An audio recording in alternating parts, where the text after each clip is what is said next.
semester number 2, lesson number 14. Our aim today is how did American society change following World War I? And we want to look today for an overarching theme in how America moves forward after World War I.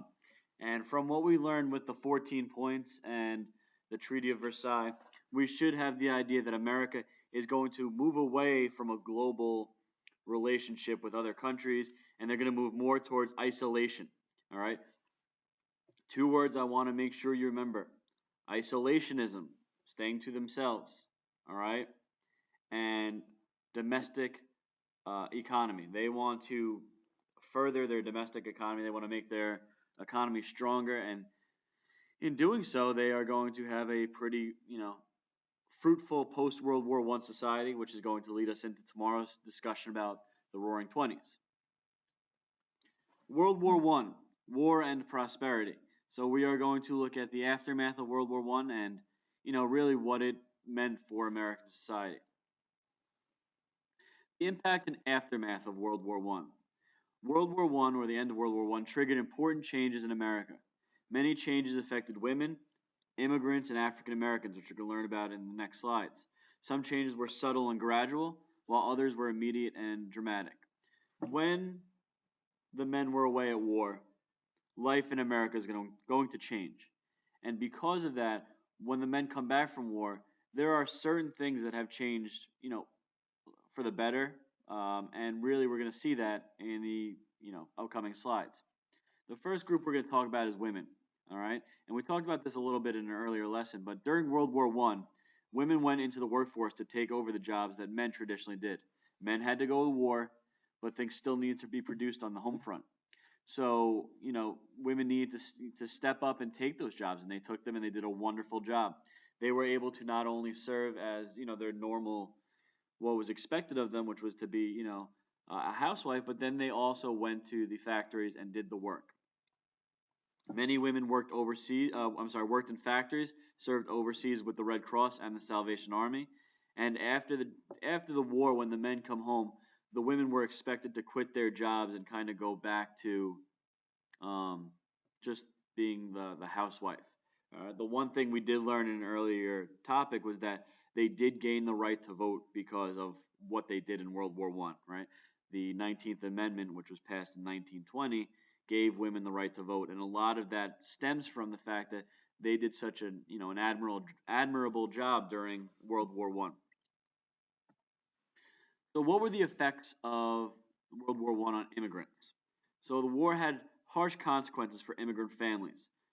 Immigration was basically stopped after the war, all right, or very, very limited. And immigrants living in the U.S. faced harsh social and job discrimination. And we know from the beginnings that immigrants were not treated very well in America, and that really did not change after World War I. If anything, it got worse.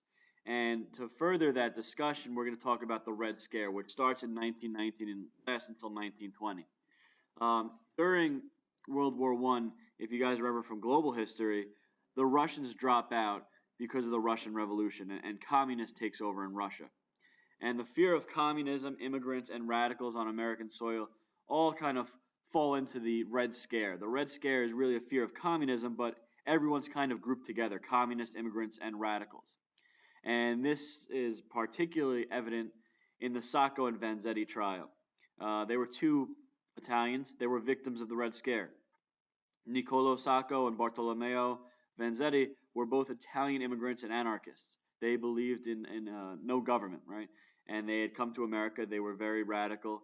And they were arrested and charged with robbery and murder of a factory paymaster and his guard. There's no evidence that these two men actually committed this crime. However, they were found guilty, even though the evidence was circumstantial. This is the first of a few times we are going to see immigrant groups or radicals or communists be accused of and charged with a crime without actually, having that proof of guilt. And right here we have pictures of Sacco and Vanzetti. All right. They were both, like I said, Italian nationalists who had come to America. And with that, we are going to move on to another group that dislikes immigrants, dislikes African Americans, and starts to really gain power at this time, and that's the Ku Klux Klan. All right. The result of the Red Scare, the KKK or the Ku Klux Klan used anti-immigrant sentiment to harass groups different from them. All right. The KKK was devoted to 100% Americanism. We're going to talk about what that means in a second.